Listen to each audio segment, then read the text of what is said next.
Tired of your Midjourney characters looking like they've undergone a weekly identity change? Let's fix that. In this video, I'll break down how to maintain consistent facial features in your Midjourney creations, perfect for character development and compelling storytelling. First, let's talk prompt engineering. Describe the face meticulously.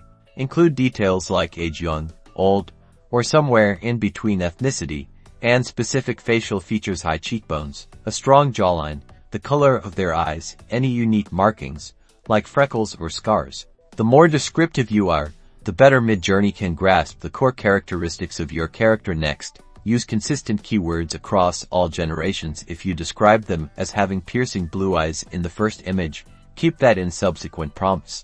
Iterative refinement is key. Generate variations of your initial image using the V buttons. This allows Midjourney to fine-tune the facial features while keeping the overall look consistent. Don't be afraid to reroll and adjust your prompts. Analyze each generation closely. What's working? What needs tweaking?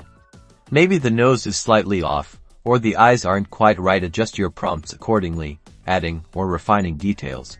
By combining detailed prompts, consistent keywords, and iterative refinement, you can achieve remarkable facial consistency in Midjourney. Now you can finally bring your AI characters to life, consistently and believably. Subscribe for more Midjourney tips and tricks.